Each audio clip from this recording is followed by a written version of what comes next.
We just have been getting lines across from the company, Nigel. We're looking at, first of all, a first half profit after tax of £290 billion. We're also looking at operating profit that beat the street's estimate at 946 million, with dividend per share of 4.93 pence. How have you been able to take advantage of maybe the volatility of investors maybe wanting to rebalance during this past quarter? Yeah, I think we've seen lots of different noise in the investment community, and your introduction was a great example of that. I mean, we're seeing, we're leaning into the massive shortage of investment here in the UK to build back better and levelling up are two of the themes that we're talking about in Britain, and we're very much doing that. As you pointed out, our operating profits from our divisions were basically flat year over year. They grew in 3 of the 5 divisions, and we had some negative COVID effects in the other two divisions. But we're pretty optimistic that the government's trying to create an economic framework which will allow investment to help drive growth here in the UK, because we've been desperately short of this type of investment for a long period of time.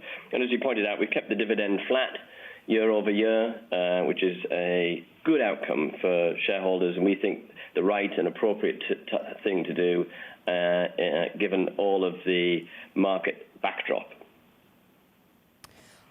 Nigel, good morning. Anne-Marie in London. What are your latest forecasts for how COVID will evolve and its impact on UK and European growth? Yeah, I think it's just, it's great that, most of the European countries have got it really under control, and we've done, a good job here in getting it under control. Clearly, our track and test system has to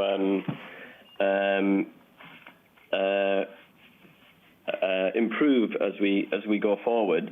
But America's a somewhat different story, and therefore we're a bit more nervous about the outcome in America, particularly for our life insurance business, where we have claims from the USA.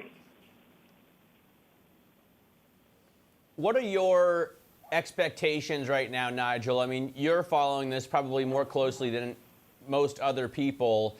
For how COVID is going to evolve, for how the pandemic is looking, especially its impact on European growth?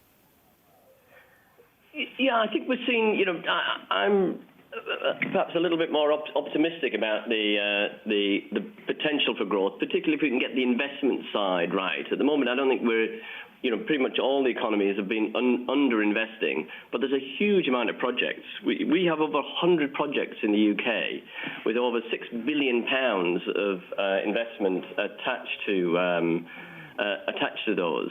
And this is, we'd like more companies to do that, because at a scientific level and at a societal level, there's a huge amount of investment required. Interest rates have never been so low, and I think we should be getting on and making all of those things happening. I don't think COVID's a barrier to that, personally. I think it's been a tragedy what's happened so far, but it's not a barrier to long-term investment in growth. You see, the tech companies in the United States are probably the best example of that. They're not standing back from investing to help deliver growth, and they've been hugely rewarded as a consequence of that. Nigel, given the favorable debt markets, are you worried about some of these companies you invest in really gorging on ready supply of credit? Yeah, I mean, it's a very good and a very relevant point. I think, to be fair, I think the Fed, the ECB, and the Bank of England have done a really good job in the capital markets, and companies are getting themselves in good shape, particularly investment-grade companies and biggish companies. I think the difficulty is much more at the SME end, and that's where, certainly in the UK, we're undercapitalized. I mean, the other way of looking at what you're talking about is we put too much debt into lots of these smaller companies, when what they really need is equity, and we haven't really created a framework for getting equity into these companies. German companies historically have been much better at doing that than British and or American companies, and somehow we have to provide more equity finance for smaller and medium-sized companies, because they too are the real growth engine of the economy. And if they're starved of equity capital, that's sort of the other side of the coin, the gorging in debt quote that you made, which is very relevant.